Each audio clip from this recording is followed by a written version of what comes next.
মানুষের মধ্যে এখন সম্পদের যে অহমিকা, গরিব মানুষকে মানুষই মনে করে না, খেটে খাওয়া মানুষকে মানুষই মনে করে না। রিক্সাওয়ালা, যারা নিম্নবিত্ত, নিম্ন মধ্যবিত্ত, চা বিক্রি করে, পানের দোকান করে, হালাল খায়, কৃষক, এই মানুষগুলোকে এখন বড় লোকের মানুষই মনে করে না। যাকাত তো দেয়ই না, যাকাত তো তার উপরে ছিল ফরজ, ওই যাকাত তো দেয়ই না যে এই খাবার তার কাছে পৌঁছাবে। উল্টা কিভাবে তাদের সম্পদ লুটে পুটে খাওয়া যায় সেই বুদ্ধি। এবার দিলেও যে কত শর্ত, বাপরে বাপ। তো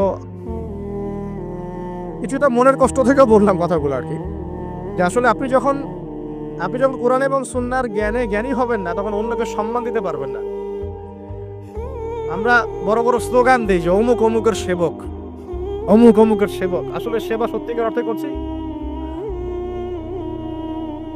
আল্লাহ পাক তার রাসূলের মাধ্যমে জানিয়েছেন, এই হাদিসটা একটু শোনেন তারপর সামনে যাই। আল্লাহ পাক তার রাসূলের মাধ্যমে আমাদেরকে জানিয়েছেন, শোনো, আলা কুল্লুকুম রাইন, তোমাদের প্রত্যেকে হচ্ছে দায়িত্বশীল। তোমাদের প্রত্যেকেই দায়িত্বশীল। কেউ পরিবারের দায়িত্বশীল, কেউ ব্যবসা প্রতিষ্ঠানের দায়িত্বশীল, কেউ তোমার চাকরির প্রতিষ্ঠানের দায়িত্বশীল, কেউ সামাজিক দায়িত্বে আছো, কেউ প্রশাসনে, কেউ পররাষ্ট্র ইত্যাদি। তোমাদের প্রত্যেকেই দায়িত্বশীল।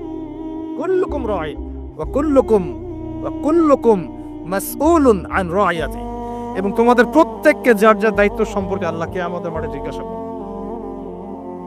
আমরা কি উত্তর দেওয়ার জন্য প্রস্তুত আছি ভাই? সবার আগে আমি দেখি, আমি আমার উপর দায়িত্বশীল না? মনে করেন আমি বা আমাদের মতো যারা আছেন, যারা দায়ী ইলাল্লাহ, আলেম ওলামা, যারা উম্মার জন্য ভালো চিন্তা করেন, জনগণকে পথ দেখানোর চেষ্টা করেন, তাদের উপর সবচেয়ে বড় আমানত হচ্ছে কোরআন এবং হাদিস। তাদের উপর সবচেয়ে বড় আমানতটা কি? কোরআন এবং সুন্নাহ, এই জ্ঞানটাকে সত্যটাকে স্পষ্ট করে দেওয়া, এইটার আলোকে সত্য মিথ্যাকে স্পষ্ট করে দেয়া। কতজন মানুষ এই কাজটা করতেছে?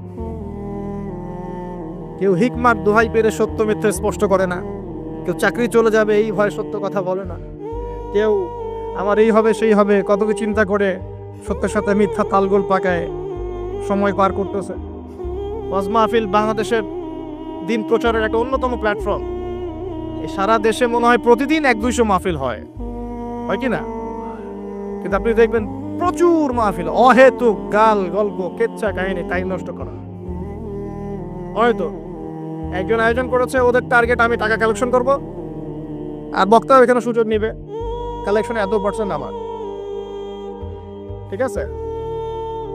তারপরে জনগণও আসবে, কেউ আসছে ভিডিও করতে, কেউ সেলফি উঠাইতে, কেউ এইটা কেউ সেইটা, ওদিকে চানাচুর খাচ্ছে, ওদিকে মেলা লাগছে, এরকম দেখেন। এক একজন এক এক উদ্দেশ্য। আসলে উদ্দেশ্য কি আমার এখানে? উদ্দেশ্য হবে আমি আল্লাহর দ্বীনের সত্য কথাগুলো কোরআন সুন্নাহর মানদণ্ডে যাচাই বাছাই করে যুগোপযোগী ভাবে জনগণের বুঝ অনুযায়ী তাদেরকে বুঝিয়ে দিয়ে আসবে। জনগণ কি করবে? অডিয়েন্স, তারা এখানে আসবে একটা নিয়াতে, আমরা কোরআন সুন্নাহ শুনবো, কোরআন সুন্নাহর কথাগুলোকে মেলাবো, যাচাই করব, যদি কোরআন সুন্নাহর সাথে মিলে যায় আমি গ্রহণ করবো, যদি বক্তার কথা কোরআন সুন্নাহর সাথে না মেলে আমি নিব না। আমি কেন, যত বড়ই বুজুর্গ বক্তা আসুক না কেন, আলেম আসুক না কেন, কোরআন সুন্নাহর সাথে যদি তাদের কথাগুলো মিলে না যায়, সেই কথা কখনোই আপনি গ্রহণ করবেন না। করবেন? কখনো কখনো কেউ অজ্ঞতাবশত এমন কথা বলতে পারে যেটা কোরআন সুন্নাহয় নাই। এটা যদি অজ্ঞতাবশত হয়, তাহলে সে জ্ঞান অর্জন করলে আপনাকে শুধরে দিবে ইনশাআল্লাহ। আর যদি কেউ ইচ্ছা করে এগুলো করে, তাহলে আপনার উপর দায়িত্ব হচ্ছে কোরআন সুন্নাহর মানদণ্ডে যাচাই করে তার কথা গ্রহণ করা। এই কাজটাই বা কয়জন করে? শ্রোতাদের মধ্যে অনেকে আসছি বক্তাকে একবার দেখবো, চলে যাও। কেউ আসছে সেলফি উঠাও, কেউ মোবাইলে ছবি তুলবে, কেউ ভিডিও করবে। প্রতিটা কাজের উদ্দেশ্য কি? আমাদের দ্বীনি কাজের উদ্দেশ্য হবে এই কাজগুলোর ওসিলায় পরকালে আল্লাহর নাজাত যেন পাই ইনশাআল্লাহ, এবং দুনিয়াতে আল্লাহর দ্বীন যেন এগিয়ে যায়, উপকৃত হয়। রিজিক, টাকা পয়সা, উন্নয়ন সবকিছু আল্লাহ পাকে দিবে ইনশাআল্লাহ। আল্লাহ দিবেন না? ইসলামপন্থীদের হাতেই সবচেয়ে বেশি রিজিক থাকবে ইনশাআল্লাহ। ইসলামপন্থীদের হাতেই সবচেয়ে বেশি সচ্ছলতা থাকবে ইনশাআল্লাহ। আর আগামীতে যে দিন আসতে যাচ্ছে, যে অর্থনৈতিক সংকটময় বিশ্ব আসতে যাচ্ছে, এই সময় যে কোরআন সুন্নাহর আলোকে ইকোনমিক্স ঢেলে সাজাবে, সেই পার পাবে, অন্য কেউ পার পাবে না। বিশ্বাস করছেন না? দেখে নিয়ে, যাকাত যদি এখনো চালু না হয়, তাহলে গরিব মানুষের পেটে এবার লাথি মারা হবে সামনে, দেখে নিয়ে। যাকাত চালু করতে হবে। খালি কোটি কোটি টাকা প্রতি মাসে মাসে কামাই করব, যাকাত দিব না, এটা বাদ দিয়ে দেন। যাকাত যে দিবে না সেও বিপদে পড়বে, যাকাত যাকে দেয়া হবে না তারও অর্থনৈতিক মন্দা শুরু হয়ে যাবে। যাকাত আল্লাহ পাক দিয়েছেন কোরআনের। কোরআনের অর্থনীতি মানে যাকাত, কোরআনের অর্থনীতি মানে ব্যবসা, কোরআনের অর্থনীতি মানে সাদাকা, কোরআনের অর্থনীতি মানে কৃষিভিত্তিক অর্থনীতি। এই পুরো বিষয়গুলোর মধ্যে সারা বিশ্বের অর্থনীতি পড়ে যায়। কিন্তু এখন আমরা এগুলো সব না হলেও অনেকগুলো অংশই সরিয়ে দিয়ে সুদ চালু করে এটা দিয়ে খাচ্ছি আর কি। সরে সুদের পরিণাম ধ্বংস হবেই হবে, আজ হোক আর কাল হোক সুদ ধ্বংস হবেই হবে। সারা দুনিয়া এখন দেখছে যে সুদ কিভাবে ধ্বংস হয়, সারা দুনিয়া এখন দেখছে সুদ কিভাবে ধ্বংস হবে। মনে রাখবেন, এর ফলে শুধু এক শ্রেণীর মানুষই লাভবান হবে। কোন শ্রেণী? যারা বুর্জোয়া শ্রেণী, যারা পুঁজিবাদী শ্রেণী, যারা ধনিক শ্রেণী, যাদের হাতে সম্পত্তি কুণ্ঠিগত থাকবে, এরা হয়তো পার হয়ে যাবে এই দুনিয়াতে। কিন্তু মধ্যবিত্ত শ্রেণী আর নিম্ন মধ্যবিত্ত শ্রেণীর জীবনে এমন দুর্ভোগ নেমে আসবে সামনে, দেখে নিয়েন কি হয়। সুদের পরিণতি হচ্ছে ধ্বংস, সুদের পরিণতি মানেই ধ্বংস। সুদ যখন চালু হবে তখন আল্লাহ পাক কোরআনে বলছেন, ও যে ব্যক্তি সুদ খেলো সে যেন আমার এবং আমার নবীর সাথে যুদ্ধ করলো। এটা বলি তাহলে বুঝবেন। সূরা বাকারায় 279-80 এই আয়াতগুলোর দিকে আছে, 79-81। আল্লাহ পাক বলছেন, ইয়া আইয়ুহাল্লাযীনা আমানু, হে মুমিনগণ, ইত্তাকুল্লাহ, তোমরা আল্লাহকে ভয় করো। আল্লাহর কথা সহজ না? তোমরা আল্লাহকে ভয় করো। ওয়াযারু মা বাকিয়া মিনার রিবা, সুদ ছেড়ে দাও, সুদের অবশিষ্ট অংশ ছেড়ে দাও, মানে সুদ ছেড়ে দাও। ওয়া ইল্লাম তাফআলু, যদি তোমরা সুদ না ছাড়ো, ফাআযানু বিহারবিন মিনাল্লাহি ওয়া রাসূলিহি, তাহলে আল্লাহ এবং তার রাসূলের সাথে যুদ্ধের ঘোষণা শুনে নাও। কার কথা এটা? আমি বানিয়ে বললাম? আপনার কিতাব, এই কিতাব আপনার বাসায় নাই? আপনি কি এই কিতাবের জন্য জীবন দিতে চান না? যখন এই কিতাবকে কেউ অবমাননা করে, আপনার তো গা জ্বলে, হৃদয় রক্তক্ষরণ হয়। কয়দিন আগে যে ওই যে সুইডেন না ডেনমার্ক, হ্যাঁ, আমি নামও ভুলে গেছি, ভুলে যাওয়াই ভালো, এগুলো মনে রাখাই খারাপ। কারণ এদেরকে মনে রেখে কি হবে? শুধু প্রথম কথা হচ্ছে যে ওই সভ্যতার মধ্যেই যারা বাক স্বাধীনতার কথা বলে, ব্যক্তি স্বাধীনতার কথা বলে, আর তাদের বাক স্বাধীনতা মানে হচ্ছে ছেলে ছেলে বিয়ে করতে পারবে, এটা ব্যক্তি স্বাধীনতা। আর বাক স্বাধীনতা মানে ইসলামের বিরুদ্ধে যা ইচ্ছা তাই বলতে পারবে, ইসলামের বিরুদ্ধে যা ইচ্ছা তাই বলতে পারবে, এটা হচ্ছে বাক স্বাধীনতা। আর আল্লাহ পাকের বিধানের বাইরে যা ইচ্ছা তাই করতে পারবে, মদ খাবে, সুদ খাবে, ঘুষ খাবে, জেনা করবে, পর্নোগ্রাফিতে থাকবে, যা ইচ্ছা করবে, এর নাম হলো ব্যক্তি স্বাধীনতা। এটা ওরা বিশ্বাস করে। তো সেখানে কোরআনকে অবমাননা করেছে, কোরআন পুড়িয়ে দিয়েছে, আপনারা দেখেছেন তো। তখন আপনার খারাপ লাগে নাই? একটু খারাপ লাগে নাই ভাই? কষ্ট হয় নাই? যদি সে আপনার ছেলে হতো, আপনি কি করতেন বলেন? আপনার ছেলে যদি কোরআন পুড়িয়ে দিত, কি করতেন?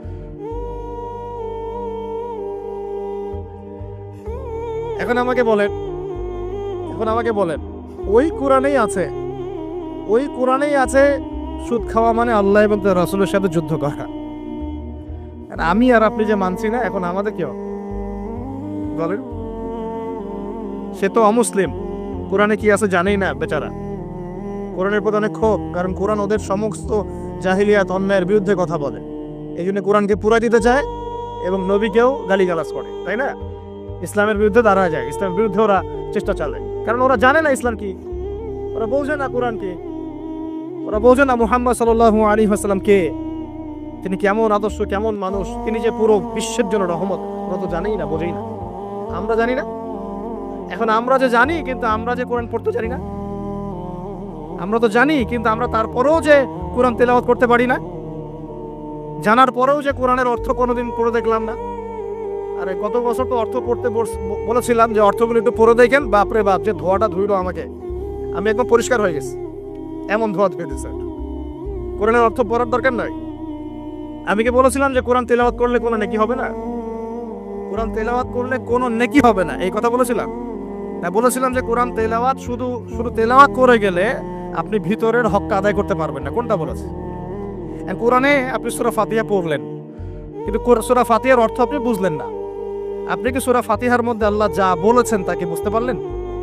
এই যে আয়াত একটা তেলাওয়াত করলাম, আপনি পড়তে পারলেন, ইয়া আইয়ুহাল্লাযীনা আমানু তাকুল্লাহা وذروا ما بقي من الربا إن كنتم مؤمنين وإن لم تفعلوا فأذنوا بحرب من الله ورسوله.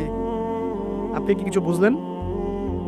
তিলাওয়াত তো করলেন, প্রত্যেক হরফে 10 নেকি হলো, আপনার আমলনামায় প্রত্যেক হরফে 10 নেকি হলো, ঠিক আছে, বুঝলাম, মানলাম, কিন্তু এই আয়াত যে আপনি বুঝতে পারলেন না। কিন্তু এখন আমি যদি বলে দেই আয়াতের অর্থটা এমন, হে মুমিনগণ আল্লাহকে ভয় করো, সুদ ছেড়ে দাও, যদি না ছাড়ো আল্লাহ এবং তার রাসূলের সাথে যুদ্ধের ঘোষণা শুনে রাখো, এবার কি কিছু বুঝতে পারলেন? বুঝতে পারেন নাই? তাহলে অর্থের দরকার নাই ভাই। আর কত সহজ করে বলবো বলেন তো ভাই, আর কত সহজ করে বুঝো।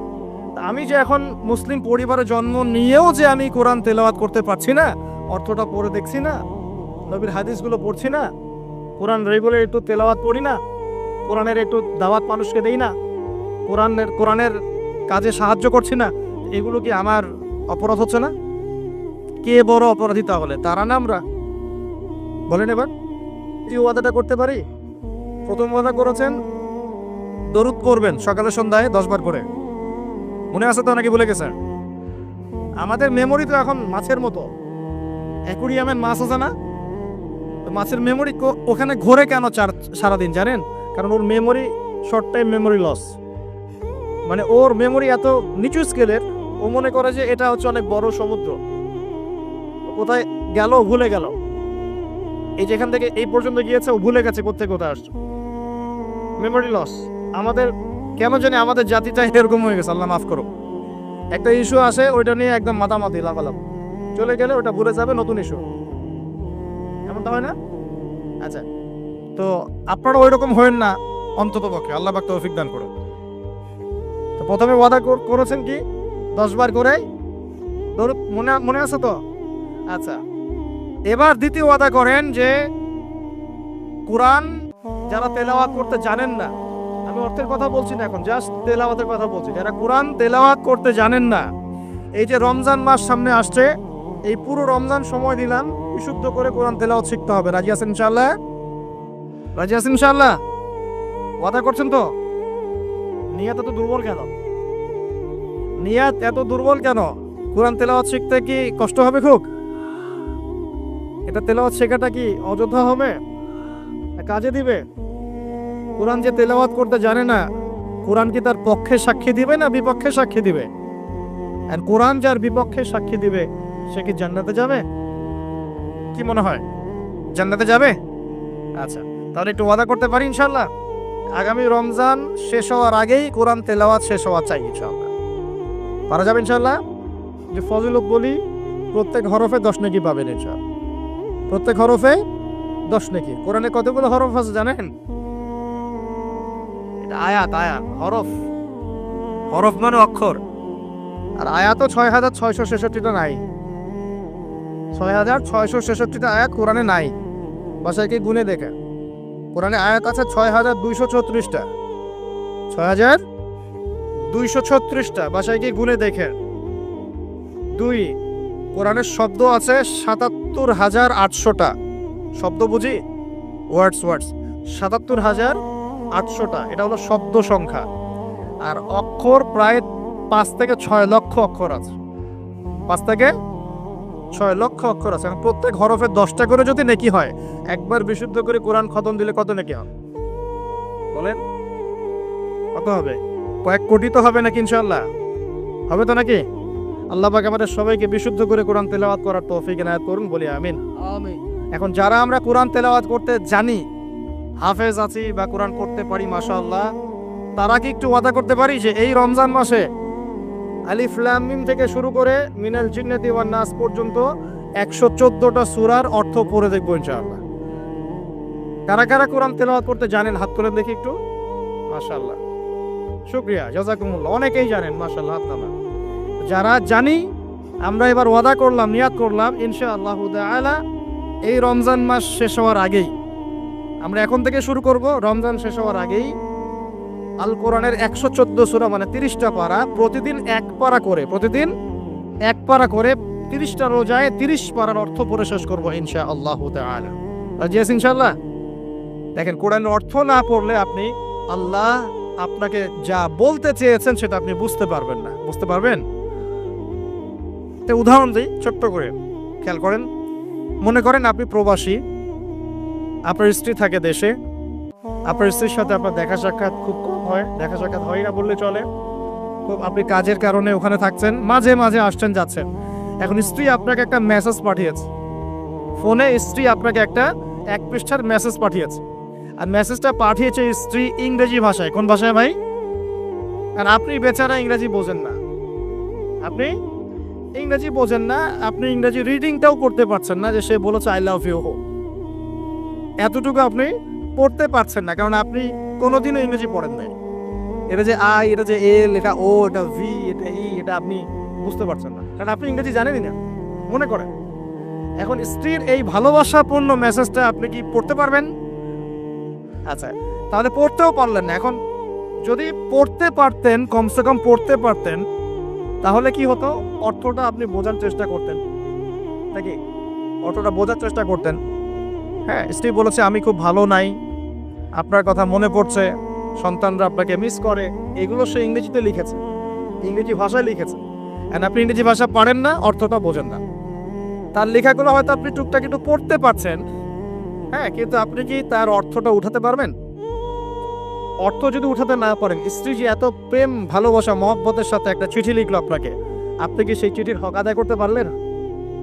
এবার আপনি বোঝেন আল্লাহ রাব্বুল আলামিন আমাদেরকে এই দুনিয়াতে সফল হওয়ার জন্য আর পরকালে জান্নাত পাওয়ার জন্য এই কোরআনটা নাজিল করেছে। আল্লাহ পাক কার পক্ষ থেকে এই মেসেজটা পাঠিয়েছেন? তার নবীর মাধ্যমে, যে তোমরা যেন দুনিয়ায় সফল হতে পারো, দুনিয়া কিভাবে চলবে, কিভাবে খাবে, কিভাবে নামাজ পড়বে, কিভাবে সমাজকে ডিল করবে, কিভাবে পরিবার চালাবে, কিভাবে রাষ্ট্র চালাবে ইত্যাদি সব কিছু আল্লাহ পাক এই কিতাবের মধ্যে নাজিল করে নামিয়ে দিলেন রাসূল সাল্লাল্লাহু আলাইহি ওয়াসাল্লামের কাছে, তিনি আমাদের সবাইকে জানিয়ে দিলেন। আর বেচারা আমি যদি এই ভাষাও না বুঝি আর এটা পড়তেও না জানি, আমি কি আল্লাহ পাকের সেই মহব্বতের হক আদায় করতে পারবো? এটাই হলো আমাদের উম্মার এখন সবচেয়ে বড় সমস্যা। আমরা আল্লাহ পাকের কিতাবের হক আদায় করতে পারি না। কেমন করে পারবো? কিতাব তো পড়তেই পারি না। আর অনেকে মনে করে এই কিতাব আমার পড়ার দরকার নেই, আলেম ওলামারা পড়লেই হবে, তাই না? এমন মানসিকতা আছে না? আরে ভাই আমার এত বুঝি না, আমি সাধারণ মুসলমান, হ্যাঁ, আমার এত সময় নাই, পরিবার আছে, ব্যবসা আছে, আমি খালি হাইয়া আলাস সালাহ বললে মসজিদে যাব, ব্যাস বাসায় চলে আসবো। এরকম মুসলমান দিয়ে আল্লাহর জমিনে আল্লাহর দ্বীন প্রতিষ্ঠা হবে না। এরকম মুসলমান দিয়ে আল্লাহর জমিনে আল্লাহর দ্বীন প্রতিষ্ঠা হয় না। আল্লাহ পাকের জমিনে আল্লাহর দ্বীন প্রতিষ্ঠা হয় কাদের দ্বারা? যারা জ্ঞান অর্জন করে, জ্ঞান অনুযায়ী আমল করে, শরীয়তের গভীর জ্ঞান অর্জন করে, ওই জ্ঞানটাকে মানুষের মধ্যে ছড়ায় দেয়, দ্বীনের দাওয়াতে কাজ করে, হালাল খায়, পরিবারের মধ্যে দ্বীন প্রতিষ্ঠা করে, নামাজ কায়েম করে ইত্যাদি, মানুষকে ঐক্যবদ্ধ করার চেষ্টা করে, ইসলামকে একটু একটু করে এগিয়ে নেয়। যাদের এসব নিয়ে কোনো ফিকিরই নাই, তাদের দ্বারা কি দ্বীন প্রতিষ্ঠা লাভ করবে? তো প্রিয় ভাইয়েরা, আমার রিকোয়েস্ট, যারা কোরআন তেলাওয়াত করতে জানি মাশাআল্লাহ বা হাফেজ আছি এখানে উপস্থিত, রমজান মাস শেষ হওয়ার আগেই 114 সূরার অর্থ পড়ে শেষ করে দেবো ইনশাআল্লাহ। রাজি আছি ইনশাআল্লাহ? আল্লাহ পাক আমাকে সবার আগে আমাকে তৌফিক দান করুন, এরপর আপনাদের সবাইকে তৌফিক দান করুন। কয়টা কথা করলেন আজকে? মনে আছে তো? আচ্ছা, 10টা ওয়াদা নিব আপনাদের কাছে ইনশাআল্লাহ। 4 নাম্বার হচ্ছে, আমার সাথে ওয়াদা করেন, এই যে মেরাজের রাত চলে গেল, যদিও ভাই তারিখটা নিয়ে অনেক পক্ষে বিপক্ষে কথা আছে, একদম স্পেসিফিকলি এটা বলা খুব ডিফিকাল্ট যে এই রাতেই হয়েছিল। 27 রজব করেন না, 27 রজব পড়েন না, এই রাতেই হয়েছিল, স্পেসিফিকলি একদম 100% নিশ্চিত করে বলাটা ডিফিকাল্ট। কারণ কোরআনে বা সুন্নায় কোথাও এই তারিখটা মেনশন করা নেই। বড় বড় আলেমদেরকে জিজ্ঞাসা করি, কোরআনে এবং সুন্নায় কোনো জায়গায় তারিখটা মেনশন করা নাই। যেমন আমরা বলি লাইলাতুল কদর রমজান মাসের শেষ দশকে, বলি না লাইলাতুল কদর কখন? রমজানের শেষ দশকের বিজোড় রাতে, তাই না? রমজানের শেষ দশকের 21, 23, 25, 27, 29 যে কোনো একটা রাত হবে লাইলাতুল কদর, এটা আমরা জানি। কিন্তু এইভাবে করে সবে মেরাজ কিন্তু বলা নাই কোথাও, এটা ঐতিহাসিক ঘটনা। যাই হোক, এই সবে মেরাজে রাসূল সাল্লাল্লাহু আলাইহি ওয়াসাল্লামকে আল্লাহ পাক তার আরশের কাছাকাছি নিয়ে আল্লাহ পাক যে কথাবার্তা বলেছেন, আল্লাহ পাকের সাথে তিনি যে কথা বলেছেন, আল্লাহর নূর দেখেছেন, আল্লাহ দিদার লাভ করেছেন। এই সময় আল্লাহ রাব্বুল আলামিন তাকে 3টা হাদিয়া তৌফা দিয়েছেন। কয়টা ভাই? গৌরের সাথে শোনেন, মনোযোগ দিয়ে শুনুন। 3টা হাদিয়া দিয়েছে। এক, আল্লাহ পাক আমাদের নবীকে দিয়েছেন 50 ওয়াক্ত নামাজ। কত ওয়াক্ত? এই 50 ওয়াক্ত নিয়ে তিনি আসছিলেন। আস্তে আস্তে পঞ্চম আসমানে দেখা হয়েছে নবী মুসা আলাইহিস সালামের সাথে। কোন নবী? মুসা আলাইহিস সালাম নাম তো জানেন। কোরআনে সবচেয়ে বেশি কোন নবীর নাম এসেছে এটা জানেন তো? হয়তো অনেকে জানতেন না। কোরআনে কিন্তু সবচেয়ে বেশি আমাদের নবীর নাম আসে না। কোরআনে সবচেয়ে বেশি এসেছে নবী মুসা আলাইহিস সালামের নাম, প্রায় 137 জায়গায়। কত জায়গায়? আরো কম বেশি হতে পারে, এটা আমাদের ছোট্ট গবেষণা, আল্লাহু আ'লাম বিসওয়াব। তো কারণ কোরআন খুললেই দেখবেন মুসা আর ফেরাউন আছে না? এখানে একটা প্রশ্ন করে রাখি, পরে উত্তর দিবেন।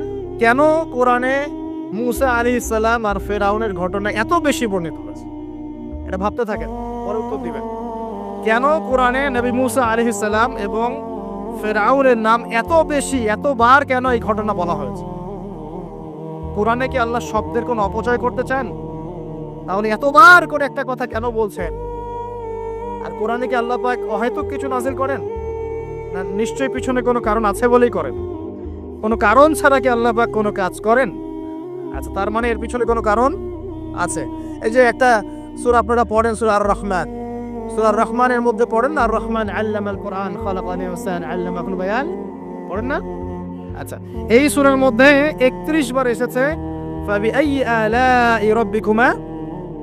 আমি যদি বলি যে 31 বার কেন এই আয়াতটা আসলো, এতবার কেন? একটা সূরার মধ্যে এতবার একটা কথা বলার কি দরকার? আল্লাহ পাক তো কোরআনে শব্দের অপচয় করতে চান না, তাহলে এতবার করে আল্লাহ পাক কেন বলছেন এই কথা? এই দুটো উত্তর আলোচনার শেষে আমি যুবকদের কাছ থেকে শুনবো ইনশাআল্লাহ। ভাবতে থাকেন, সূরা আর-রহমানে কেন এতবার ফাবিআইয়ি আলাই রাব্বিকুমা তুকাযযিবান বলা হয়েছে, এবং মুসা এবং ফিরআউনের ঘটনা এতবার কেন এসেছে? আমাদের উম্মাহকে আল্লাহ কি শেখাতে চাচ্ছে? ভাবার বিষয় আছে কিনা ভাই? কোরআন নিয়ে মানুষ ভাববে কখন? যখন পড়বে, বুঝবে, তখন তো ভাববে নাকি? একটা বিষয় যখন পড়ে বুঝে গবেষণা করে তখন না মাথায় গুলো খেলে। আর কোরআন তো সেই খুলেছিলাম বাবা মারা যাওয়ার সময়, বাবার মৃত্যুবার্ষিকীতে, বাবার 40 দিনের দিন। হ্যাঁ, ওই যে কবে আমার ছেলে অসুস্থ হয়েছিল ওই দিন কোরআন খুলে ঝাড়ফুঁক করেছি।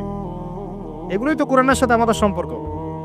একটু চেক করে দেখেন, লাস্ট কত মিনিট আগে আপনি হোয়াটসঅ্যাপ চেক করেছেন, দেখবেন আধা ঘন্টা আগে।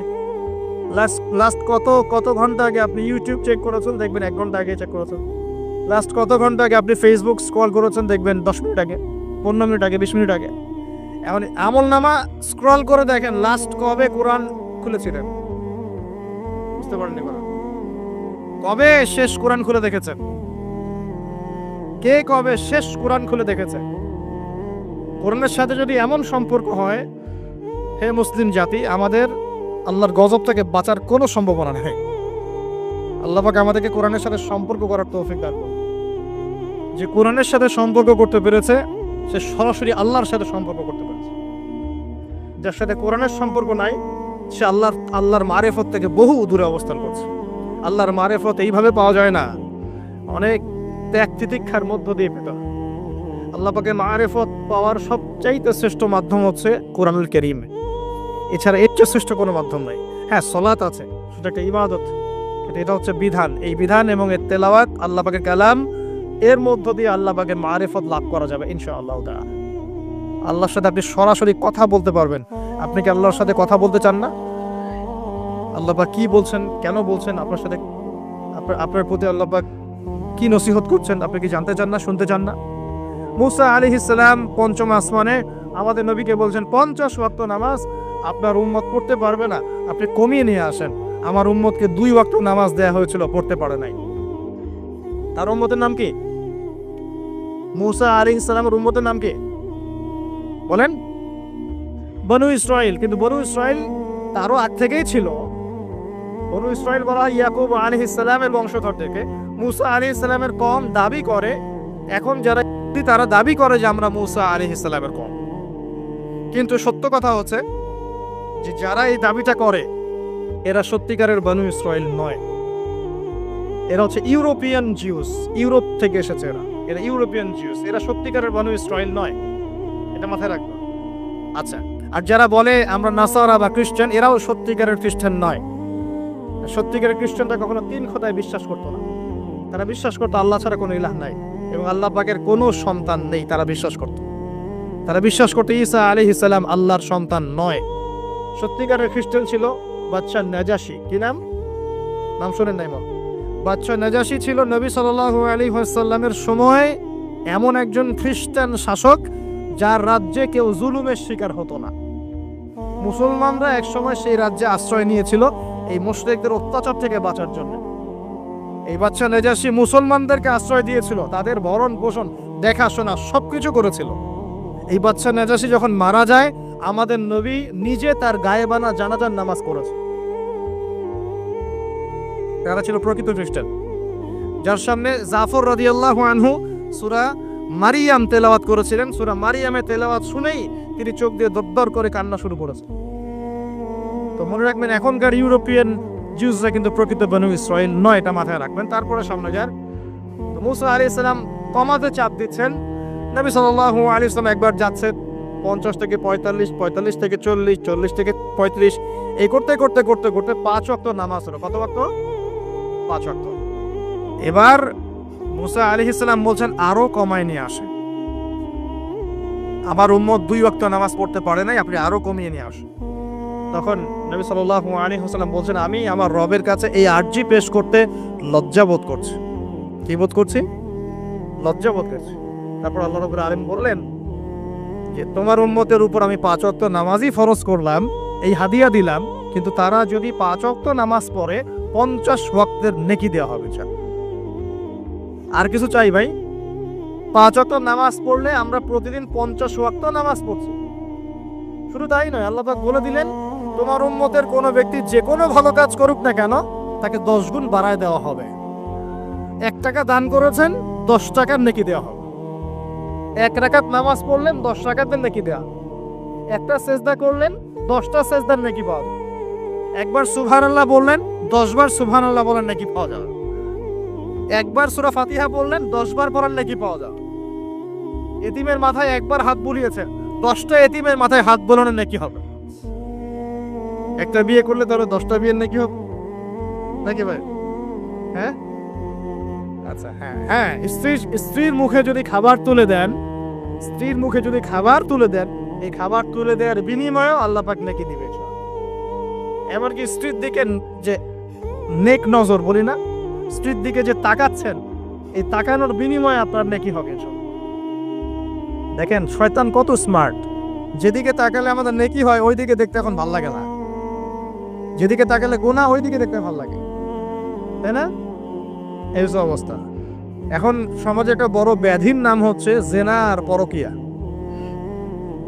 জেনা সবখানেই, জেনা রাস্তাঘাটে, স্কুলে, কলেজে, বিশ্ববিদ্যালয়ে তো আমরা পড়েছি মাশাআল্লাহ। আমরা তো 10 বছর আগে স্টুডেন্ট ছিলাম। ওই সময় দেখতাম যে মেয়েদের কোলে ছেলেরা শুয়ে থাকতো, মেয়েরা ওরা গোল হয়ে গ্রুপ স্টাডি করতো, মানে গোল হয়ে একটা বই নিয়ে পড়াশোনা করতো, ওটার নাম নাকি গ্রুপ স্টাডি। ছেলে মেয়ে সবাই একসাথে আছে। কোনো কোনো সময় দেখা যেত ক্যাম্পাসে হাঁটতে গিয়ে দেখা যেত যে মেয়ের যে মানে থাই উরুর উপরে মাথা দিয়ে ছেলে বই পড়তেছে। জেনা নয় কি এগুলা? নাকি ভালো কাজ? এখন তো এর চেয়ে তো মারাত্মক কিছু হয়, তাই না ভাই? এখন তো এই যুগ পার হয়ে গেছে। আগে চিঠি দেওয়ার যুগ ছিল, এখন চিঠি দেওয়ার যুগ টুক নেই, এখন একদম সরাসরি সবকিছু, তাই না? একটা পাপের কারণে আল্লাহ পাকের মহামারী নেমে আসে, আল্লাহ পাকের পক্ষ থেকে মহামারী নেমে আসে। সে পাপটার নাম হলো ফাহেশাত, অশ্লীলতা, নোংরামি, জিনা, ব্যভিচার, পরকীয়া, যে নোংরামি না এগুলা, এই পাপগুলোর কারণে আল্লাহর পক্ষ থেকে এমন এমন রোগ ব্যাধির জন্ম হয় যে রোগগুলো আগে বিশ্বের মধ্যে ছিল না। এই কথাটা হাদিসের মধ্যে আছে। এই অবৈধ জেনা এবং ব্যভিচার, পরকীয়া এইসব সম্পর্কের কারণে আল্লাহর পক্ষ থেকে এমন কিছু আযাব আসে, এমন কিছু রোগ আসে, ব্যাধি আসে, মুসিবত আসে, যা এই দুনিয়াতে আগে কখনো ছিল না। আপনারা কি এইডস এর নাম আজকে থেকে 50-100 বছর আগে শুনেছিলেন কখনো? কেউ শুনেছিল? এখন আশঙ্কাজনক হারে এগুলো বাড়ছে কিনা? কোনো চিকিৎসা আছে এগুলোর? তাহলে মনে করছেন এগুলো কি আল্লাহর পক্ষ থেকে আযাব না? আল্লাহর আযাব না এগুলা? আমরা এখন এমন একটা জায়গায় চলে আসছি, আসলে কি বলবো, এখনকার নিউজগুলো এমন যে কোনো জায়গায় কোনো ক্ষেত্রে দেখা যায় যে বৈধ সম্পর্ক যেগুলো আছে না, বৈধ সম্পর্ক মাহরাম, এই মাহরামদের মধ্যেও অবৈধ যৌন সম্পর্ক চলতেছে।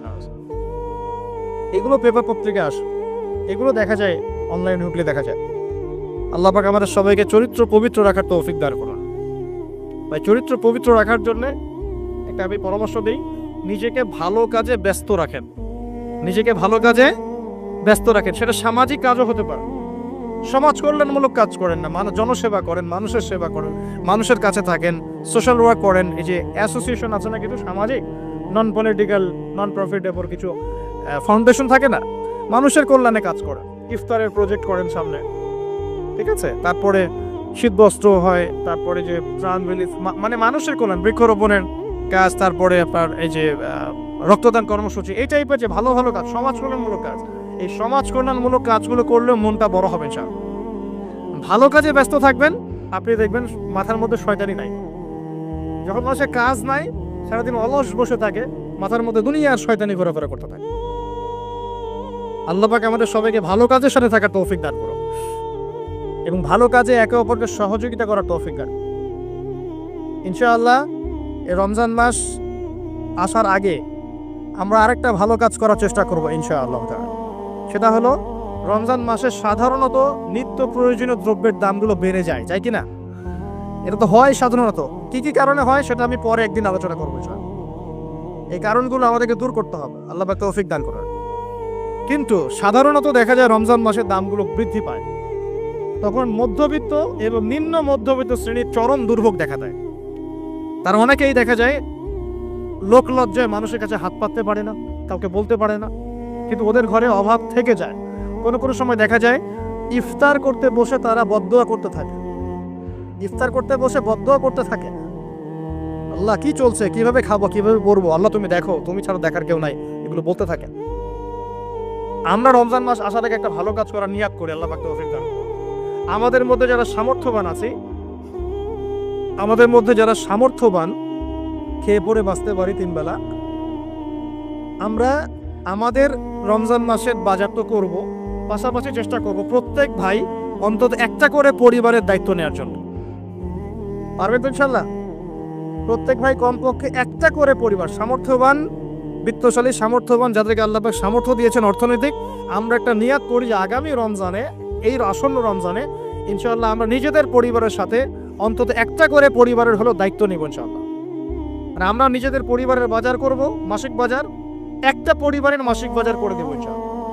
পারা যাবে না ইনশাআল্লাহ? এইভাবে যদি আমরা সমাজের মানুষগুলো এগিয়ে আসি, যাদের সামর্থ্য আছে, দেখবেন সমাজের একটা বড় অংশের মানুষের অভাবের সমস্যা দূর হয়ে যাবে ইনশাআল্লাহ। এক মাসের বাজেট তার কি লাগতে পারে, এক মাসের জন্য কতটুকু চাল লাগে? 20 কেজি, 30 কেজি হাতে চাল লাগতে পারে, ডাল লাগতে পারে, নিত্য প্রয়োজনীয় জিনিস, তেল লাগতে পারে, চিনি লাগতে পারে, চিনি, তারপরে আপনার এই যে ছোলা লাগতে পারে, খেজুর লাগতে পারে। একটা প্যাকেজ করে আমি চেষ্টা করবো আমার পরিবারের সাথে অন্তত একটা করে পরিবারের দায়িত্ব নেওয়ার জন্য। পারবো না ইনশাল্লাহ ভাই? নিয়ত এত দুর্বল কেন? নিয়ত এত দুর্বল কেন ভাই? যখন আল্লাহর বান্দারা অন্য মুসলিমের পাশে থাকে, আল্লাহ তখন সেই বান্দার পাশে থাকে। নিজেকে ভালো কাজে ব্যস্ত রাখেন। দান সৎকার করলে কখনো টাকা কমে যায় না, মনে রাখবেন। দান করলে কোনোদিনও টাকা কমে যায় না। আপনার দানের টাকা ঘুরে ফিরে আপনার কাছে আসবে, বুঝতে পারছেন না? আপনার দানের টাকা ঘুরে আল্লাহ আপনার কাছে ফিরাই দিবে। কিভাবে ফিরাবেন সেটা আল্লাহর দায়িত্ব। আমি কি বুঝাবো কিভাবে ফিরাবেন? বুঝবেন, একটু বোঝানোর চেষ্টা করবেন। অর্থনীতি কিন্তু কঠিন, সহজ করে বুঝানোও কঠিন, সবাই সহজ করে বোঝাতেও পারবে না। আমি একটা পয়েন্ট খালি বুঝাই আপনাদেরকে, বোঝার চেষ্টা করেন। মনে করেন আপনাদেরকে অর্থনীতি বুঝাই, এগুলো আমাদের সাবজেক্ট ছিল, আর তখন আমরা আসলে অর্থনীতি কিছুই বুঝতাম না। তারপরে যখন কোরআন হাদিস পড়া শুরু করলাম, তখন দেখলাম যে ও আচ্ছা, ব্যাপারটা খুব সহজ। সহজ জিনিসটাকে এত কঠিন করা হয় কেন? দেখেন কিরকম। মনে করেন একটা বাজার, আপনি দেখলে বাজার আছে কি? আচ্ছা, এই বাজারের মধ্যে ধরেন 100 ব্যবসায়ী আছে, আর ব্যবসায়ীরা ব্যবসা করে। আল্লাহ পাক ব্যবসা হালাল করেছেন না হারাম করেছেন? হালাল ব্যবসা। ব্যবসায় একটা 10 টাকা পণ্য আপনি চাইলে 30 টাকা, 40 টাকা, 50 টাকা, 100 টাকা বিক্রি করতে পারবেন কি না? পারবেন। মার্কেটের একটা ফিক্সড প্রাইস থাকে, মার্কেট প্রাইস, এটাকে বলে মার্কেট প্রাইস, যে একটা দাম নির্ধারণ করা হয় যে আমরা এই দামে সব সেল করবো, তাই না? আচ্ছা, এন্ড ব্যবসায়ীরা ব্যবসা করছে, ব্যবসায় লাভও আছে লসও আছে, ঝুঁকিও আছে, লাভও হতে পারে লসও হতে পারে। এখন ব্যবসা করার সময় দেখা গেল যে এক ভাই লাভ করলো আর এক ভাই লস করলো, এমনটা হয় কি না? আল্লাহ পাক এখানে কি করেন জানেন? এই বাজারের মধ্যে যে সম্পদগুলো আছে, অর্থ সম্পদ, আপনারা যেটা কারেন্সি বলেন, এইগুলো আল্লাহ রাব্বুল আলামিন হাত থেকে হাতে ঘোরাতে থাকেন। আজকে আপনার হাতে, কালকে তার হাতে, কালকে তার হাতে, পরশু আরেক ভাইয়ের হাতে। এই সম্পদ বাজারের মধ্যে ঘুরতে থাকে। বাজারটা হতে পারে সমাজ, হতে পারে রাষ্ট্র, হতে পারে বিশ্ব। ভালো করে বোঝেন, ছোট পরিসরে হতে পারে সমাজ, হতে পারে রাষ্ট্র বা বিশ্ব। আল্লাহ পাক সম্পদটা সার্কুলেট করেন, ঘোরাতে থাকেন। আজকে তার হাতে, কালকে তার হাতে, কালকে তার হাতে, এভাবে সম্পদ ঘুরতে থাকে। লাভ লসের রিস্ক আছে, কেউ লাভ করে কেউ লস করে। এভাবে সম্পদ সার্কুলেট হতে হতে হতে আল্লাহ পাক যাকে ইচ্ছা ধনী বানান, যাকে ইচ্ছা গরিব বানান। কথা বুঝতে পারছেন? এটা হলো এই জায়গায় রিজিকটা নিয়ন্ত্রণ করেন সরাসরি আল্লাহ পাক। আল্লাহ পাক কারো সম্পদ নেন, কারোকে দেন, কারো কাছ থেকে নেন, কারোকে দেন, কারো কাছ থেকে নেন, কাউকে দেন। এভাবে সম্পদ ঘুরতে থাকে। আর যদি দেখা যায় সম্পদ মানে চাহিদার চেয়ে কম হচ্ছে, আল্লাহ পাক সম্পদ উৎপন্ন করে দেন। জমিন থেকে উৎপন্ন করেন, আসমান থেকে উৎপন্ন করেন। আমি মানে বুঝতে পারছি না। এরপরও যদি দেখা যায় যে সমাজে সংকট হলো, অন্য সমাজ থেকে আমদানি করতে হয়। একটা রাষ্ট্রের সংকট হচ্ছে, অন্য রাষ্ট্র থেকে আমদানি করতে হয়। এভাবে একটা সিস্টেম চলে, ইসলামিক সিস্টেম। এখানে ব্যবসা হচ্ছে মূল। এখানে দায়িত্ব আল্লাহ নিয়ে নেন, কাউকে ধনী করবেন, কাউকে গরিব করবেন। সম্পদ ঘুরতে থাকবে, ঘুরতে থাকবে। এভাবে আল্লাহ পাক আপনার এই যে ধনী ব্যক্তি মনে করেন, যে সম্পদ এখানে লাভ করেছে, এই ব্যক্তির উপর আবার জাকাত ফরজ আছে। কি আছে? জাকাত ফরজ আছে। এখন এই যখন ধনী হবে, নিসাব পরিমাণ সম্পদ আসবে, তখন এই জাকাত দিবে গরিবকে। তখন যার হাত থেকে সম্পদ চলে আসছে, ওর কাছে আবার সম্পদ ফিরে যাবে। সুবহানাল্লাহ। বুঝতে পারলেন কি কিভাবে সম্পদ আল্লাহ পাক ঘোরান? এর জাকাত ছাড়াও আছে সাদাকা। সাদাকা ছাড়া সাদাকাতুল ফিতর আছে, অনুদান আছে, এবং নরমালি আল্লাহ পাক কিন্তু সদকা করতে উৎসাহিত করে। এইভাবে একটা ইকোনমিক সিস্টেম চলতে থাকে, ছোট বা বড় পরিসরে। এইভাবেই মদিনা টিকে ছিল, এভাবেই মদিনার ইকোনমিক সিস্টেম চলতো নবী সাল্লাল্লাহু আলাইহি ওয়াসাল্লামের যুগে। তো সেখানে আরো একটা বিষয় এক্সট্রা ছিল, যেটা এখন নাই। সেটা ছিল গনিমত। সেটা কি? রাসূল সাল্লাল্লাহু আলাইহি ওয়াসাল্লাম সাহাবীরা বিভিন্ন যুদ্ধ এবং জিহাদ করতেন কিনা? না, তারা তো এগুলো করতেন না। ঘর মসজিদে বসে খালি সুবহানাল্লাহ পড়তেন নাকি? বদর তো হয়নি ইসলামে, হয়েছে? এগুলো বললে তো দেখা যাবে বাপরে বাপ, অবস্থা খারাপ। হ্যাঁ, জিহাদি বয়ান শুরু করেছে। এগুলো কি ইতিহাসে আছে কি নাই? যখনই মুসলিমরা যুদ্ধে গিয়েছে এবং জয় করেছে, তখন বিপুল গনিমতের সম্পদ লাভ করেছে। বুঝতে পারছি? গনিমত মানে ওই যে যাদের সাথে যুদ্ধ হচ্ছে, ওদের সব সম্পত্তি মুসলিমরা তখন পেয়ে যায়, কারণ ওগুলো ছেড়ে ওলা পালিয়ে যাবে। এটা এর মধ্য দিয়ে মুসলিম ব্যাপক সচ্ছলতার মুখ দেখেছিল। খায়বারের যুদ্ধে জয়ের মধ্য দিয়ে মুসলিমরা প্রায় 1/3 সম্পদ পেয়েছিল আরবের মধ্যে। জাজিরাতুল আরবের 1/3 সম্পদ শুধু খায়বার যুদ্ধ জয়ের মধ্য দিয়ে লাভ করা হয়েছে। ওইটা তো নাই, এখন ক্লোজড। আমি ওগুলো বাদ দিয়ে এই সিস্টেমগুলোর কথা বললাম, সাদাকা, ব্যবসা ইত্যাদি। তার মানে ইসলামিক ইকোনমিক সিস্টেমের মধ্যে আল্লাহ পাক সম্পত্তি নিয়ন্ত্রণ করছেন এবং কাউকে ধনী বানাচ্ছেন, কাউকে গরিব করছেন। সম্পদ হাতে হাতে ঘুরছে। যে ধনী সে আবার জাকাত দিচ্ছে, তখন গরিবের কাছে ধনীর সম্পত্তি চলে আসে। বুঝতে পারছেন কি ভাই কিছু? আচ্ছা, কঠিন হচ্ছে আলোচনা মনে হয়। আচ্ছা, একটু কঠিন শোনেন। খালি কি আর উঠবস করা, ঢেলে দেই, চা খাই, কফি খাই শুনলে হবে? হ্যাঁ, এগুলোই শুনতে হবে খালি? ভালো করে শুনি ইনশাল্লাহ। এখন চলমান সিস্টেমে কি সমস্যা হয়?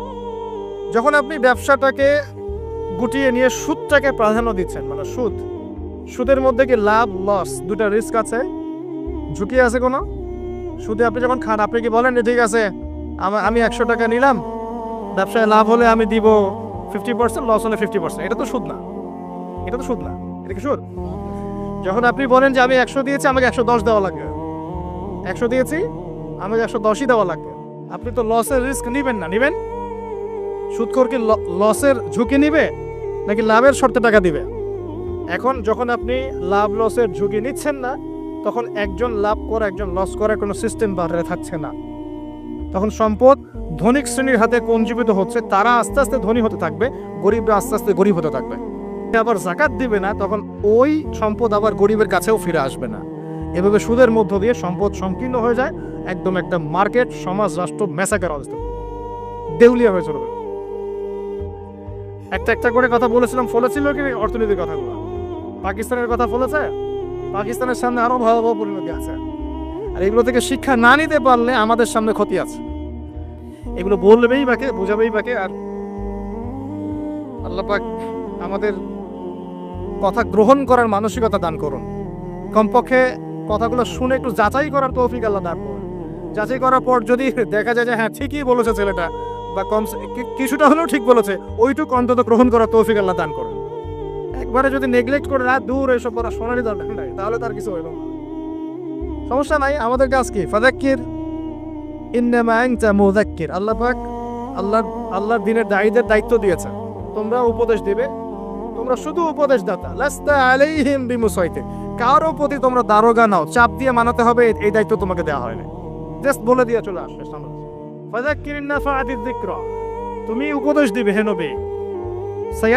সায়াযাক্কারু মান ইয়াখশা। যে উপদেশ গ্রহণ করবে সে শীঘ্রই গ্রহণ করবে, যে আল্লাহকে ভয় করে সে শীঘ্রই উপদেশ গ্রহণ করবে ইনশাআল্লাহ। ওটা প্রিয় ভাইরা, এখনকার চলমান বিশ্বের ইকোনমিটা হচ্ছে সুদ ভিত্তিক। এই কারণেই ইকোনমিক সমস্যাগুলো, মন্দাগুলা, স্যাংশনগুলা, করাপশনগুলা, এগুলো সুযোগ থেকে যায়। আদারওয়াইজ ইসলামিক ইকোনমিক সিস্টেম পরিপূর্ণরূপে থাকলে এই সমস্যাগুলো হতো না। রমজান মাসে ওয়াদা নাম্বার 5, কয়টা ওয়াদা করছেন এই পর্যন্ত ভাই? 4টা। ওয়াদা নাম্বার 5 হচ্ছে রমজান মাসে যার যার যাকাত ফরজ হয়, যাকাত অবশ্যই যাকাত আদায় করে দিবেন ইনশাআল্লাহ।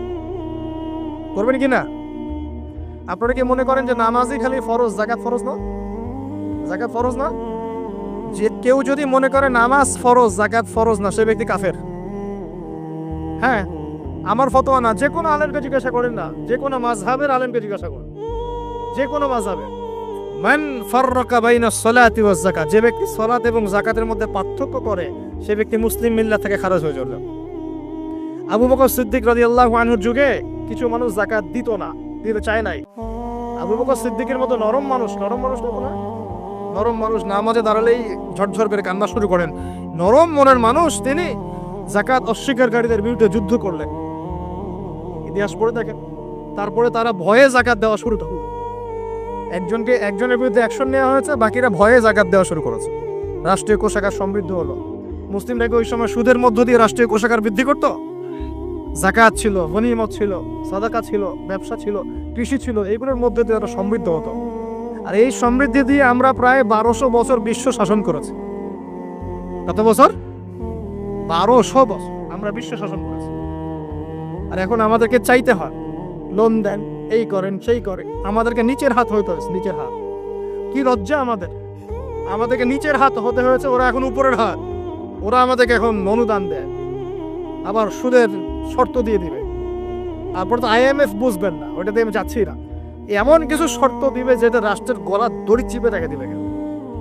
এটা যারা এখানে ব্যক্তিত্বরা আছেন তারা বুঝবেন আমার কথা। গলার মধ্যে দড়ি দিয়ে ফাঁস লাগিয়ে রেখে দিবে, এর নাম লোন দেওয়া। গলায় দড়ি দিয়ে ফাঁস ধরে রেখে দিবে, এর নাম লোন দেওয়া। দিবি না মানে টান দিয়ে নিয়ে নিবে। তারপর শ্রীলঙ্কা বানায় রেখে দিবে একেবারে। শ্রীলঙ্কা এমনি হয়েছে নাকি? ওর গলায় আগে রশি পরাইছে, নে তুই নে, এগুলো সব নে। এখন রশি আস্তে আস্তে টান দিছে দিয়ে এক পর্যায়ে যখন দেখছে এ তো আর আমার কিছু শোধ করতে পারবে না, টান দিয়ে সব নিয়ে দেউলিয়া শেষ। শিক্ষা বিশ্ব বুঝতে হবে। কোরআন সুন্নাহ আল্লাহ পাক শুধু এই যে ঝাড়ফুঁক করার জন্য আর তাবিজ করার জন্য, হ্যাঁ, শুধু বরকত নেওয়ার জন্যই নাজিল করেন নাই। কোরআন এবং সুন্নাহ আল্লাহ পাক নাজিল করেছেন যাতে কোরআন সুন্নাহ দিয়ে আমরা চলমান সমাজের, বিশ্বের সমস্ত সমস্যাগুলোর সমাধান খুঁজে বের করতে পারি। না কি মনে হয় আপনাদের? এই জন্য আল্লাহ নাজিল করেন নাই? আমি একটা আয়াত বলি তাহলে বুঝবেন। আল্লাহ বলেছে সূরা নাহল আয়াত নাম্বার 89, সূরা নাহল আয়াত নাম্বার 89 আল্লাহ পাক বলছে বিসমিল্লাহির রহমানির রহিম, ওয়া নাযালনা আলাইকাল কিতাব। হে নবী, আমি আপনার প্রতি এমন একটা কিতাব নাজিল করে দিয়েছি, মানে কোরআন, তিবিয়ানান লিকুল্লি শাই, যে কিতাব প্রতিটা বিষয়কে ব্যাখ্যা করবে ইনশাআল্লাহ। ব্যাখ্যা করে কিনা? কোরআন প্রতিটা বিষয়কে ব্যাখ্যা করে কিনা? ওয়া হুদান, এবং কোরআন হবে আমাদের জন্য হেদায়াত, মানে পথ নির্দেশ, গাইডেন্স। ও রাহমাতান, এবং আল্লাহর পক্ষ থেকে রহমত, দয়া। ও বুশরা লিল মুসলিমিন, আর মুসলমান জাতির জন্য এই কোরআন হচ্ছে সুসংবাদ। বলি সুবহানাল্লাহ। এই কোরআন যদি পড়ি না, বুঝি না, আমল করি না, তাহলে এর সমাধান কেমন করে বের করব? আল্লাহ পাক আমাদেরকে এমন উলামায়ে কেরাম দান করুন, এমন প্রজন্ম দান করুন, এমন যুব সমাজ দান করুন, এমন নেতৃত্ব দান করুন যারা কোরআন এবং সুন্নাহর জ্ঞান দিয়ে পুরো বিশ্বটাকে শাসন করতে পারবে ইনশাআল্লাহ। আল্লাহ পাক, আমি দোয়া করি আল্লাহ পাক আমাদের ঊর্ধ্বতন কর্তৃপক্ষ সহ সবাইকে এমন হেদায়েত দান করুন যে হেদায়েতের আলোকে তারা কোরআন সুন্নাহর কাছে এমনভাবে আত্মসমর্পণ করবে যে ওই হেদায়েতের আলো নিয়ে, ওই আলোর মশাল নিয়ে ইনশাআল্লাহ বিশ্বটা জয় করবে ইনশাআল্লাহ। এমন প্রজন্ম আসবে ইনশাআল্লাহ। যদি এই এস্টিমেশনগুলা যতদিন পর্যন্ত না মুসলমানরা এই বিশ্বটাকে আবার শাসন না করছে, বিশ্বাস করলেন না, আমরা এখন হতাশ। প্রিয় ভাইরা, কিভাবে সম্ভব হবে? আগে তো আমাদের সবাইকে জ্ঞান অর্জন করতে হবে নাকি? তাহলে আমরা নিয়াত করতে পারি কি, 7 নম্বর ওয়াদা করতে পারি যে আমরা সবাই কোরআন এবং সুন্নাহর ইলমটা অর্জন করব ইনশাআল্লাহ। কমপক্ষে বেসিক কিছু জ্ঞান অর্জন করব ইনশাআল্লাহ। আমি বলছি না যে সবাইকে মুফতি হওয়া লাগবে, সবাইকে দায়ী হতে হবে, সবাইকে একদম মুফাসসির হতে হবে, এটা জরুরি না, এটা মানুষ পারবেও না। কিন্তু কমপক্ষে ইসলামের বেসিক জিনিসগুলো কি আমরা শিখতে পারি না ভাই? শেখার জন্য কি খুব কষ্ট করতে হবে? আল্লাহ পাক আমাদের সবাইকে খাস নিয়াত করার তৌফিক দান করুন, খালেস নিয়াত করার তৌফিক দান করুন। দ্বীনের জ্ঞান অর্জন আল্লাহ পাক ফরজ করেছেন ভাই। দ্বীনের জ্ঞান অর্জন করা মুস্তাহাব বিষয় নয়, নফল কিছু নয়। তালাবুল ইলমি ফরিদা আলা কুল্লি মুসলিম, প্রত্যেক মুসলমানের উপরেই দ্বীনের ইলম অর্জন করাটা ফরজ। এটা কি নফল? আমরা নিজেরা অর্জন করব, আমাদের সন্তানদেরকে শেখাবো, মা বোনদেরকেও শেখাবো ইনশাআল্লাহ। মা বোনদেরকে শেখানো লাগবে না ভাই? খালি চুলাই ঠেলবে সারা জীবন? নাকি দিনের কিছু জ্ঞান অর্জন করাতে হবে? নাকি করাতে হবে না? আল্লাহ পাক আমাদের সবাইকে আদর্শ ইসলামিক পরিবার দান করুন বলি। যে কথা বলতে গিয়ে এসেছি, গভীরে চলে গেছিলাম। আপনারা যাকাত দিয়েন, রমজান মাসে আল্লাহর ওয়াস্তে যাকাতগুলো দিয়ে দিয়েন এবং আল্লাহর ওয়াস্তে একটু ওয়াদা করেন, আর যাই করেন অর্থনৈতিক জীবনে সুদের সাথে সম্পৃক্ত হয়েন না। হবে? সুদের পাপ কি? নিজের মায়ের সাথে জেনা করা। এই হাদিস কেউ শোনায় নাই ভাই? সুদের পাপের 70টা বা 73টা শাখা আছে। তার সবচেয়ে উঁচুটা আমি বলেছি কোরআন থেকে, আল্লাহ এবং তার রাসূলের সাথে যুদ্ধ করা। সবচেয়ে নিচের পাপটা কি জানেন? সবচেয়ে নিচের পাপ হচ্ছে নিজের মাকে বিয়ে করা। নাউজুবিল্লাহ। নিজের মাকে কেউ বিয়ে করে? এর চাইতে জঘন্য কাজ হলো সুদ খাওয়া, কারণ সুদের মধ্য দিয়ে মানুষের রক্তকে চুষে খাওয়া হয়। আর মেরাজের রাতে যখন নবী সাল্লাল্লাহু আলাইহি ওয়াসাল্লাম, যে মেরাজের কথা বলছিলাম, তিনি আল্লাহর সাথে সাক্ষাৎ করতে গিয়েছিলেন, তখন জাহান্নামের অনেক আযাব তিনি দেখেছেন। আর কিছু প্রশ্ন করতে পারে মানুষ যে জাহান্নাম কি তাহলে আগে তৈরি হয়ে আছে, আযাব কি এই সেই, এগুলো অ্যান্সার দেওয়ার জন্য আরেকটা লেকচার লাগবে। মনে রাখবেন, সময় এর নিয়ন্ত্রণ আল্লাহর হাতে। আমাদের কাছে অতীত, বর্তমান, ভবিষ্যৎ এই বিষয়গুলো আছে, আমাদের টাইম ফ্রেমের মধ্যে এটা আছে। আল্লাহ পাকের কাছে এইভাবে সময় না যে অতীত একটা, এটা বর্তমান, এটা ভবিষ্যৎ। সবকিছু আল্লাহর সামনে, সবকিছু। আমরা যেখানে ঘুরি, এই সৌরজগতে আমরা ঘুরছি, এই যে ওয়াজ করছি যখন আমরা, এখনো জমিনটা ঘুরছে কিনা? আমাদেরকে নিয়ে পৃথিবী ঘুরছে শূন্যের মধ্যেই। সুবহানাল্লাহ বলেন। আমাদেরকে নিয়ে পৃথিবী এখনো এই মুহূর্তেও শূন্যের মধ্যে ঘুরছে, আসমানে ঘুরছে কিনা? আমরা কি টের পাচ্ছি? টের পাচ্ছি না। সূর্য উঠছে, আমাদের কাছে মনে হয় যে একটা দিন আসলো, ডুবলো, একটা রাত হয়ে গেল। যদি আল্লাহ পাক পৃথিবীর ঘোরার গতিটাকে কমায় দেন, তাহলে কি হবে জানেন? দিন রাত লম্বা হয়ে যাবে। বুঝলেন? এবং আল্লাহ পাক যদি এই যে আমরা ঘুরছি মনে করেন এভাবে, আল্লাহ যদি গতিটাকে কমায় দেন, আস্তে আস্তে ঘোরে, তাহলে দিন রাত লম্বা হয়ে যাবে। বিজ্ঞানীরা বলে, এটা বিজ্ঞানীদের কথা, এটা আমার কথা না, বিজ্ঞানীরা বলে তখন আমাদের দাড়ি চুলও নাকি পাকবে না, বয়স হলে কি পারবে না। ওটা ওদের থটস, এটা আমাদের থটস না। আলোর বেগে যদি মানুষ মহাবিশ্বে, মহাকাশে সফর করতে পারে, আলোর বেগের চেয়ে বেশি বেগে, এখনকার সায়েন্সরা বলে, ওরাই বলে যে মানুষ তখন ফিউচারে চলে যেতে পারে, ভবিষ্যতে যেতে পারে, আলোর বেগে যদি সফর করতে পারে। এটা ওদের কথা, আমরা এইসবে আলোচনা যাচ্ছি না। আমি বলছি সময়ের নিয়ন্ত্রণ কার হাতে? আল্লাহর হাতে। বারজাখ বলে একটা জগৎ আল্লাহ তৈরি করেছেন। কি নাম? বারজাখ। এই জগৎটা হচ্ছে আমাদের দুনিয়ার জগৎ আর জান্নাত জাহান্নামের যে কিয়ামতের দিন, এর মাঝখানের একটা জায়গা। এখানে ইল্লিন আর সিজ্জিন দুটো স্তর আছে, একটা নাম ইল্লিন, একটা সিজ্জিন। এই দুনিয়ার নেককার মানুষ যারা, তাদের আত্মাগুলোকে আল্লাহ পাক এই যে ইল্লিনে নিয়ে গিয়ে রেখে দেন। আর দুনিয়াতে যারা পাপী, পাপাচারী, তাদের আত্মাগুলোকে আল্লাহ পাক সিজ্জিনে রেখে দেন। এই যে কবরের যে আযাব, যে আমরা একটা কথা বলি, এটা আযাব বলে রুহের আযাব। কিসের আযাব? রুহ। দেহ তো আপনার নাই ওখানে, দেহ আছে? দেহ তো পচে গেছে, গলে গেছে, তাহলে আযাবটা কিসের? রুহের। বুঝাচ্ছি, আমি এই পড়াশোনাটা করেছি ইমাম গাজ্জালি রাহিমাহুল্লাহর বই থেকে। এত গভীর মানে লেখা, মানে ধরতে গেলেও মনে হয় যে একটা লাইন 10 বার পড়তে হচ্ছে। একটা এক্সাম্পল দিয়ে তিনি বুঝাচ্ছেন, এভাবে তিনি বলছেন এটা একটা উদাহরণ মাত্র, এটাই প্রকৃত ব্যাখ্যা না, একটা উদাহরণ মাত্র।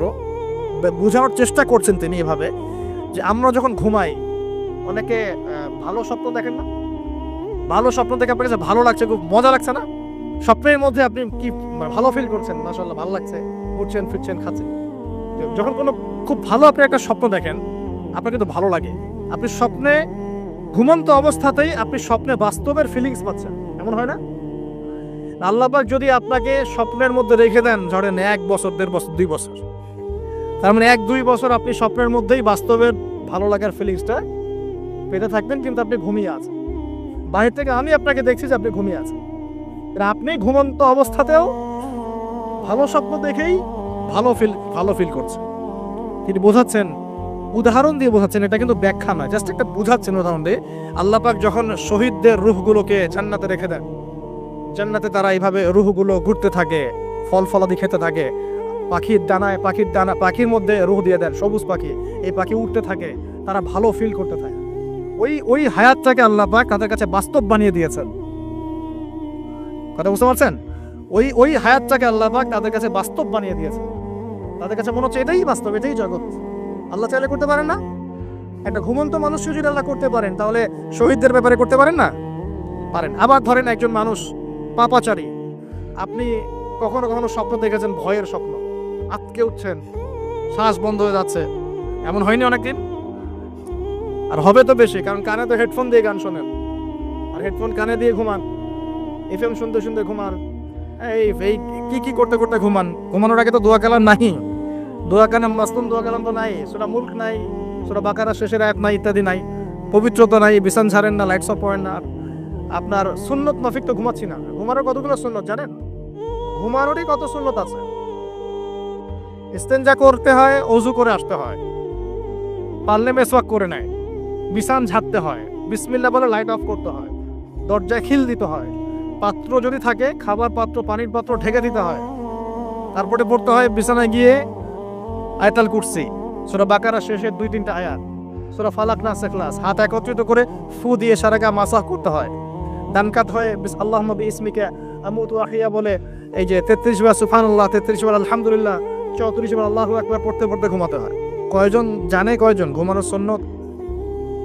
ঘুমানোর আগে এখন কানে হেডফোন, ব্লুটুথ, হাবি জাবি এইসব দিয়ে যুবকরা ঘুমাচ্ছে। প্রতিটা কাজ নবীর সুন্নত মতো করার চেষ্টা করবো, আল্লাহ পাক তৌফিক দান করবেন। এই যে 9 নম্বর ওয়াদা করেন, জীবনের প্রতিটা কাজ নবীর সুন্নাহ মতো করবেন। রাজি আছেন ইনশাআল্লাহ? একদম চেহারা থেকে শুরু হবে, চুল দাড়ি পোশাক আশাক থেকে শুরু হবে। আল্লাহ পাক যত উপরে নিয়ে যাবেন, আপনি যেখানেই যান নবীর সুন্নত বাস্তবায়ন করবেন ইনশাআল্লাহ। আল্লাহ পাক তৌফিক এনায়েত করুন, বলি আমি। মনে করেন খারাপ স্বপ্ন দেখছেন, খারাপ স্বপ্নে এখন আপনি কষ্ট পাচ্ছেন, দেখছেন যে পানিতে ডুবে যাচ্ছেন, দেখছেন যে আপনি আগুনে পুড়ে যাচ্ছেন, নাউজুবিল্লাহ, দেখছেন যে আপনি হয়তো কেউ আপনার শ্বাস গলা চিপে ধরেছে ইত্যাদি, মানে আপনি কষ্ট পাচ্ছেন। বাহির থেকে কিন্তু আমি আপনার কষ্ট বুঝতে পারবো না, পারবো? আপনি ঘুমিয়ে আছেন, ঘুমিয়ে আপনি কষ্ট পাচ্ছেন। এখন এই ঘুমন্ত কষ্টের স্বপ্নটাকে আল্লাহ পাক যদি 5 বছর লম্বা করে দেন, পারবেন কি না? আল্লাহ পাক পারেন কি না? 5 বছর ঘুমিয়ে আছেন, আপনি উঠতে পারতেছেন। এখন এটা হয় না, আল্লাহ চাইলে পারে, সম্ভব কিনা? আল্লাহ পাক 309 বছর ঘুম পাড়ায় রাখেন নাই মানুষকে, আছে না দলিল? কোরআনে আছে না? কোন সূরায়? এই তো মাশাআল্লাহ, মাশাআল্লাহ, সূরা কাহফে আছে না? 309 বছর আল্লাহ পাক 9 জন 10 জন ছেলেকে ঘুম পাড়ায় রাখছেন না? রাখছেন। তো এখন মনে করেন যে আল্লাহ পাক আপনাকে ওই কষ্টের আযাবটাকে লম্বা করে দিলেন, কষ্টের ওই স্বপ্নটাকে লম্বা করে, তাহলে আপনি কিন্তু ঘুমের মধ্যে কষ্ট ফিল করবেন। এখন কবরে যদি আল্লাহ পাক বারজাকের জীবনে সিজ্জিনে কিছু আত্মাকে রেখে আত্মাগুলোকে আযাব দেন, এবং ওইটাকেই যদি তাদের কাছে বাস্তব ফিল দিয়ে দেন, তাহলে কি তার আযাব পাবে না? অনেক ব্যাখ্যা আছে, যেগুলো নিয়ে আলাদা লেকচার দেওয়া লাগে। এতটুকু বোঝেন যে আল্লাহ পাক ইন্নাল্লাহা আলা কুল্লি শাইইন কাদির, আল্লাহ পাক প্রতিটা বিষয় সম্পর্কে ক্ষমতাবান। আল্লাহ পাকের হাতেই সব ক্ষমতা, আল্লাহ সব করতে পারেন। যে আল্লাহ পাক আমাকে শ্বাস নেয়ার ক্ষমতা দিচ্ছেন, নিঃশ্বাস নিচ্ছি, একটা নিঃশ্বাসের দাম কি অন্য কেউ দিতে পারবে? যে আল্লাহ পাক এনভায়রনমেন্ট বায়ুমণ্ডলের মধ্যে নাইট্রোজেন গ্যাস দিয়ে দিয়েছেন, এই গ্যাস কি কে দিয়ে, অন্য কেউ দিয়েছে? যে আল্লাহ পাক শ্বাস নেওয়ার জায়গা দিয়েছেন, আমাদের হার্ট পাম্প করছে, জন্মের সময় থেকে পাম্প করছে, এখন পর্যন্ত থামে নাই, একদিন এক মিনিটের জন্য থেমে গেলেই শেষ। এটা কে চালু করে রেখেছে? যে আল্লাহ এত কিছু করতে পারেন, সেই আল্লাহর পক্ষে নবী সাল্লাল্লাহু আলাইহি ওয়াসাল্লামকে তার কাছে নিয়ে যাওয়া, এই আযাবগুলো দেখানো এমন কঠিন কিছু? এগুলো নিয়েও এখন মানুষ প্রশ্ন তোলে। তো এখানে নবীজি অনেকগুলো শাস্তি দেখেছেন, তার মধ্যে একই পাপের কারণে তিনটা শাস্তি দেখেছেন। কয়টা ভাই? এই সেই বিখ্যাত পাপের নামটাই হচ্ছে সুদ। কি নাম সেই পাপের? একবার দেখেছেন কিছু লোককে রক্তের নদীতে ফেলে দিয়ে মাথা ফাটিয়ে দেওয়া হয়েছে। জিজ্ঞাসা করলেন এরা কারা? জিবরাইল আলাইহিস সালাম বলছেন এরা আপনার উম্মতের সেই সব ব্যক্তি যারা সুদখোর ছিল। রক্তের নদী কেন? কারণ রক্ত চুষে খাইতো তারা মানুষ। মাথা কেন ফাটাই দেওয়া হচ্ছে? কারণ এই মাথা দিয়ে বলেছিল ইন্নামাল বাইউ মিসলু রিবা, ব্যবসা সুদ একই জিনিস। এই শয়তানি মাথা থেকে বেরোছে, এই কারণে মাথা ফাটিয়ে দেয়। আর একটা শাস্তি দেখেছেন, তারা পাথর খাচ্ছে, পাথর, বড় বড় পাথর খাচ্ছে, পিছনের রাস্তা দিয়ে পাথর বের হয়ে যাচ্ছে। জিজ্ঞাসা করলেন কাদের কি কারণে শাস্তি দেওয়া হচ্ছে? জিবরাইল আলাইহিস সালাম বললেন এটাও সুদের কারণে। 3 নম্বরটা দেখেছেন তিনি, যে কিছু মানুষ শুয়ে আছে আর এই পেটটা, এই বাড়ি, আমাদের বাড়ি যেমন উঁচু, বাড়ির মতো উঁচু হয়ে আছে পেটটা, আর পেটের ভিতরে অজগরের মতো বড় বড় সাপ কিলবিল কিলবিল করছে। এই 3টা শাস্তি তিনি দেখেছেন। দেখে জিবরাইল আলাইহিস সালামকে বলছেন এই 3টা শাস্তি কি কারণে? 3টার ক্ষেত্রেই জিবরাইল আলাইহিস সালাম বলেছেন সুদের কারণে, সুদের কারণে, সুদের কারণে। আল্লাহ পাক আমাদেরকে হেফাজত করুন।